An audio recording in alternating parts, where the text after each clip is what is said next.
देखते हैं class 10th math chapter number 7.3 का इंट्रोडक्शन है। त्रिभुज का क्षेत्रफल, ठीक है ना। ठीक है, त्रिभुज का क्षेत्रफल हम निकालना जानते हैं, ठीक है ना। कैसे कि किसी भी त्रिभुज का क्षेत्रफल निकालने के लिए देखिए, हमको अगर आधार पता हो उस त्रिभुज का और उसकी ऊंचाई पता हो तो हम फार्मूले से निकाल सकते हैं। हमारा फार्मूला क्या होता है? 1/2 गुणे आधार गुणे ऊंचाई, ठीक है ना। इस सूत्र को हम लगा के उस त्रिभुज का क्षेत्रफल निकाल सकते हैं। और मान लीजिए कि ऐसा भी ना हो और क्या कहते हैं, उस त्रिभुज की भुजाएं पता हो हमको, ठीक है ना, तो भी हम उस त्रिभुज का क्षेत्रफल निकाल ही सकते हैं, ठीक है ना। कैसे? वो हीरोन के सूत्र से, ठीक है ना। जिसमें क्या कहते हैं, अब मान लीजिए कोई एक है, यही ट्रायंगल है, एक्स वाई एक्सिस में ये आपका ट्रायंगल है। मान लीजिए कि ये आपका ए है, ये आपका मान लीजिए बी है और ये आपका सी है, ठीक है ना। तो इस त्रिभुज का मान लीजिए अगर आपको निर्देशांक दिया गया हो, मान लीजिए ये x1 है, y1 है, ठीक है ना, और ये आपका है x2 y2 है और ये आपका x3 y3 है, ठीक है ना। तो आप देखिए, इस त्रिभुज की अगर भुजाएं, इस त्रिभुज की भुजाएं हम निकाल सकते हैं। कैसे? ए बी की डिस्टेंस, भाई निर्देशांक दिया है तो डिस्टेंस वाले फार्मूले से हम निकाल सकते हैं। ए बी की डिस्टेंस, बी सी की और ए सी की डिस्टेंस तो निकाल ही सकते हैं ना। इन सभी के डिस्टेंस निकालने के बाद हीरोन के सूत्र में अगर हम रखें तो हमारा इस त्रिभुज का क्षेत्रफल आ जाएगा, लेकिन कुछ ज़्यादा कॉम्प्लिकेटेड हो जाएगा, ठीक है ना। टाइम भी ज़्यादा लगेगा और हार्ड भी थोड़ा हो जाएगा। तो अगर हमको किसी भी त्रिभुज के निर्देशांक पता हो और उसका हमको चाहे उसकी ऊंचाई पता हो या आधार पता हो या ना पता हो, केवल हमको क्या कहते हैं तीनों शीर्षों के निर्देशांक पता हो तो हम उस त्रिभुज का क्षेत्रफल निकाल सकते हैं। कैसे? देखिए, तो ये आपके इंट्रोडक्शन में यही आपको बताया जाएगा कि किसी भी त्रिभुज के अगर शीर्षों के निर्देशांक दिए गए हैं तो उसका हम क्षेत्रफल कैसे निकालें, ठीक है ना। तो देखिए, यहाँ पे हमने एक एक्स वाई एक्सिस पे एक त्रिभुज बनाया है इस त्रिभुज प्लेन पर। तो यहाँ पे देखिए, आपका ए बी सी ये एक त्रिभुज है, तो इसके शीर्षों के निर्देशांक दिए गए हैं। तो सर्वप्रथम हम करते क्या हैं, करते ये हैं कि सारे शीर्षों से एक्स एक्सिस पे एक लंब रेखा खींचते हैं, ठीक है ना। यहाँ पे हमने क्या किया, एक लंब रेखा खींची, एक्स एक्सिस पे वो लंब होनी चाहिए, ठीक है ना। ये आपका लंब है, यहाँ पे आपने एक क्या लंब खींचा एक्स एक्सिस पे, ये भी आपका परपेंडिकुलर है, ठीक है ना, और ये भी आपका एक परपेंडिकुलर है, ठीक है।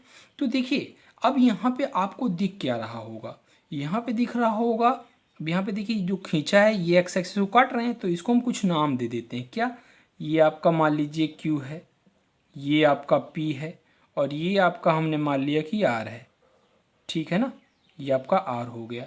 अब देखिए यहाँ पे दिख रहा है क्या, APQB, ये आपका एक क्या है, ये आपका एक समलंब चतुर्भुज है, ठीक है ना। और उसके बाद APRC, ये भी आपका एक समलंब चतुर्भुज है। समलंब चतुर्भुज क्या होता है? समलंब चतुर्भुज वे चतुर्भुज होते हैं जिनमें दो रेखाएं समांतर होती हैं। भाई देखिए, ये आपका बी से एक्स एक्सिस पे एक लंब रेखा खींची थी ना, और वही काम हमने ए से भी किया, शीर्ष ए से। तो यहाँ पे जब एक परपेंडिकुलर हम डाले तो ये भी परपेंडिकुलर, ये भी परपेंडिकुलर, वो भी एक ही लाइन पर, तो मतलब ये दोनों रेखाएं क्या हैं, समांतर हैं। और समलंब चतुर्भुज क्या होता है? समलंब चतुर्भुज का जो क्षेत्रफल होता है वो क्या होता है, इन दोनों भुजाओं का जो दोनों भुजाएं हैं, समांतर भुजाएं, इन दोनों भुजाओं का योग और गुणे इन दोनों भुजाओं के बीच की डिस्टेंस, ठीक है ना। तो देखिए, अगर क्षेत्रफल, इसका क्षेत्रफल, इसका क्षेत्रफल और इसका क्षेत्रफल निकाल लें तो हम आसानी से इस त्रिभुज ABC का क्षेत्रफल निकाल सकते हैं। कैसे? देखिए ध्यान से, अगर हम APQB का क्षेत्रफल निकाल लें, APRC का क्षेत्रफल निकाल लें और BCRQ का क्षेत्रफल निकाल लें, तो देखिए इस वाले क्षेत्रफल में और इस वाले क्षेत्रफल में इन दोनों का योग कर दें, ये वाला क्षेत्रफल और ये वाला जो क्षेत्रफल है इसका हम दोनों का योग कर लें, तो देखिए पूरा का पूरा एरिया आ जाएगा। और अगर इस पूरे एरिया में से ये एरिया अगर घटा दिया जाए तो देखिए यही केवल एरिया बचेगा, मतलब ABC का एरिया मतलब क्षेत्रफल आ जाएगा, ठीक है ना। तो देखिए हम कैसे करते हैं इसको, एक काम करते हैं, क्या लिखते हैं, त्रिभुज ABC का क्षेत्रफल, ठीक है ना। त्रिभुज ABC सी का क्षेत्रफल, ठीक है ना। जो समांतर चतुर्भुज होता है, क्या कहते हैं, समलंब चतुर्भुज होता है, उसमें दो रेखाएं समांतर और दो रेखाएं असमांतर होती हैं, ठीक है ना। और तो ये क्या हो जाएगा, ए बी सी का क्षेत्रफल। तो देखिए हमने क्या किया, हमने ये किया कि ये जो समलंब है, समलंब चतुर्भुज का जो क्षेत्रफल है क्या क्या है, ए पी क्यू बी, समलंब समलंब A P Q B, A P Q B, plus हमने कर दिया क्या, समलंब समलंब, यहाँ पे आप क्षेत्रफल लिखना मत भूलिएगा, क्योंकि समलंब ए पी क्यू बी का क्षेत्रफल, ठीक है ना। यहाँ पे एरिया मैं लिख दे रहा हूँ ए आर, यहाँ पे भी आपका एरिया है, एरिया ऑफ समलंब किसका, ए पी आर सी का, ए पी आर सी। अब इन दोनों का एरिया जो था, इनका हम योग करके क्या घटा दें इसमें से, बी सी आर क्यू का एरिया, एरिया ऑफ समलंब समलंब क्या, B C Q, B C R Q, ठीक है ना। इसका एरिया अगर हम घटा देंगे तो हमारा क्या आएगा, ए बी सी का एरिया, ठीक है ना। अब देखिए हम क्या करते हैं इसमें, हम जानते हैं समलंब का क्षेत्रफल क्या होता है, समलंब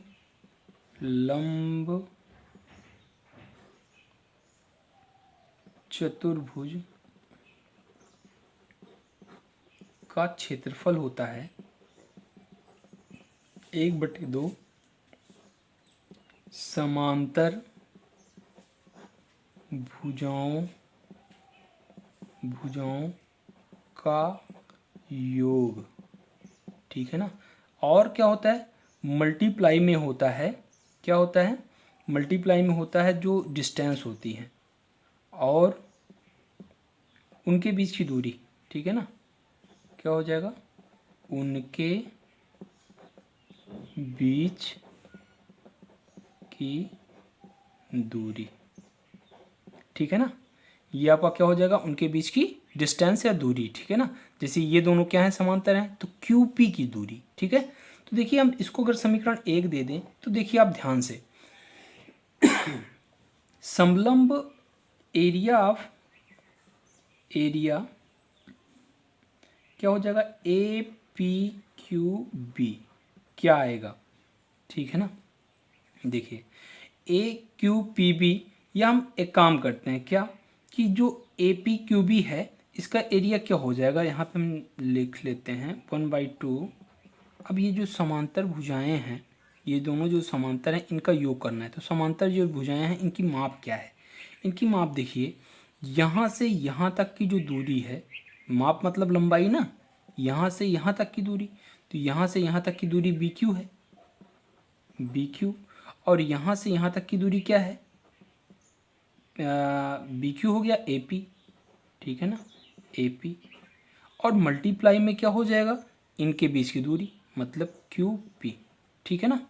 अब देखिए इसी प्रकार अगर इस वाले ट्रेन करें तो एरिया ऑफ क्या हो जाएगा, ए पी आर सी क्या होगा, ए पी आर सी का जो एरिया आएगा 1/2 क्या आएगा, ए पी आर सी।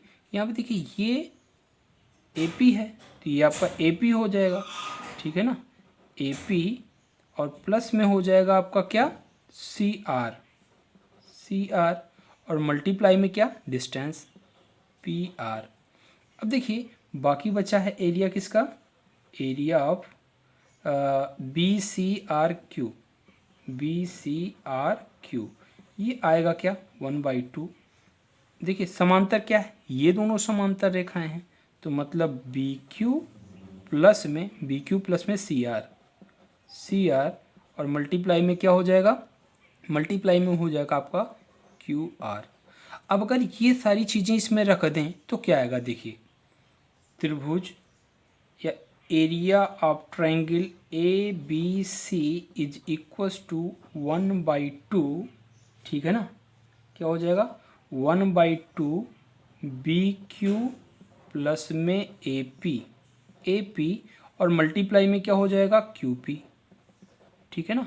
और प्लस में क्या हो जाएगा, अब देखिए यहाँ पे प्लस में था ना, ये प्लस में है, तो यहाँ पे क्या हो जाएगा प्लस में 1/2 और इसको हम क्या लिख सकते हैं दूसरे को AP प्लस CR, ठीक है ना, AP प्लस में CR और मल्टीप्लाई में क्या हो जाएगा PR और माइनस में क्या हो जाएगा 1/2, ये आपका देखिए BQ है तो आपका ये हो जाएगा BQ, ठीक है ना, BQ और प्लस में क्या हो जाएगा CR और इनटू में क्या हो जाएगा QR, ठीक है ना।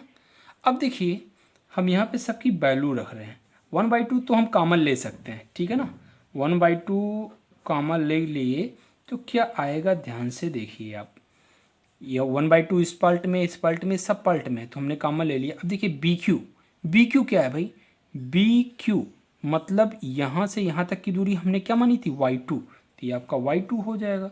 माइनस में AP क्या है, AP यहाँ से यहाँ तक की मतलब y1, ये आपका y1 हो जाएगा। और इनटू में QP क्या है, यहाँ से यहाँ तक की दूरी। अब देखिए यहाँ से यहाँ तक की दूरी निकालने के लिए हमको क्या चाहिए, अब देखिए यहाँ से यहाँ तक की दूरी क्या है x2 है, ये आपकी दूरी x2 है। यहाँ से यहाँ तक की दूरी क्या है x1 है, तो ये आपका x1 है यहाँ से यहाँ तक की दूरी, ठीक है ना। और अगर इसकी हम दूरी देखें तो क्या है इसकी दूरी, ये आपकी x3 है, तो ये आपकी x3 डिस्टेंस है, ठीक है ना, ये आपकी x3 डिस्टेंस है। तो यहाँ पे क्या आएगा QP हमको लाना है, तो देखिए पूरी दूरी में से इतनी दूरी घटा दें तो x1 माइनस में x2 प्लस में 1/2। देखिए AP क्या है, AP आपका y1 है, y1 प्लस में CR क्या है, CR मतलब y3। PR क्या है, PR यहाँ से यहाँ तक की दूरी चाहिए, तो पूरी दूरी क्या है x3 है पूरी दूरी, और पूरी दूरी में से यहाँ तक की दूरी घटा दें तो कितना आएगा x1, ठीक है ना। और माइनस में यहाँ पे 1/2 ये वाला पार्ट हो गया, फिर ये वाला पार्ट हो गया, फिर 1/2 और ये वाला पार्ट आपका क्या होगा, देखिए यहाँ पे BQ है ना, BQ आपका क्या है BQ आपका यही तो है ना, तो ये वाली ऊंचाई क्या हो जाएगी y2 प्लस में CR क्या था y3, तो ये आपका y3 और ये आपका QR क्या है, QR यहाँ से यहाँ तक की डिस्टेंस, मतलब पूरी डिस्टेंस कितनी थी, ये x3 थी और यहाँ से यहाँ तक की डिस्टेंस x2 थी। ये आपका हो गया क्या तीसरा वाला पार्ट, ठीक है। अब यहाँ पे आप देखिए क्या करना है, यहाँ पे भी इसको हम सॉल्व करते हैं। सॉल्व करने के लिए हमने सबसे पहले 1/2 को बाहर ले लिया, ठीक है ना। अब आप एक काम कीजिए, क्या यहाँ पे मल्टीप्लाई करते हैं इसको, ठीक है ना, यहाँ पे इसका इसके साथ मल्टीप्लाई करें कितना आएगा, देखिए y2 x1 माइनस में y2 x2 माइनस y1 से अगर इसमें करें कितना आएगा y1 माइनस में y1 और x2, सॉरी यहाँ पे आपका ये प्लस था, ठीक है ना, ये आपका प्लस था, तो यहाँ पे क्या आएगा y1 x1 और माइनस में क्या हो जाएगा y1 x2, ठीक है ना। अब अगर यहाँ पे हम देखें तो क्या आएगा इन दोनों का मल्टीपल, प्लस में y1 x3 और यहाँ पे क्या आएगा माइनस में y1 x1 और जब इसके साथ करें कितना आएगा प्लस में y3 x3 और माइनस में y3 x1।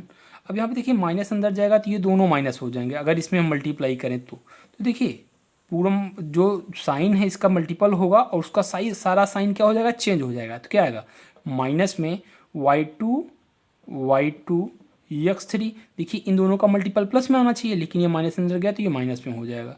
अब देखिए इसका मल्टीपल करेंगे तो देखिए माइनस और माइनस प्लस हो जाएगा, तो y2 आपका ये आएगा y2 x2, ठीक है ना। और फिर प्लस में नहीं अब माइनस में आएगा क्योंकि ये दोनों प्लस में आने वाला है, तो माइनस में क्या हो जाएगा y3 x3 और यहाँ पे फिर से करेंगे तो माइनस माइनस प्लस हो जाएगा y3 x2, ठीक है ना। तो ये आपका हो जाएगा। अब देखिए ध्यान से यहाँ पे क्या क्या कट रहा है। देखिए y1 ये आपका प्लस में, y1 माइनस में, तो ये दोनों कैंसिल आउट हो गया। यहाँ पे देखिए y3 और यहाँ पे आपका y3 ये आपको प्लस माइनस में है। अब यहाँ पे देखिए y2 यहाँ पे देखिए y2 प्लस में, यहाँ पे y2 माइनस में, तो ये आपका कैंसिल आउट हो गया।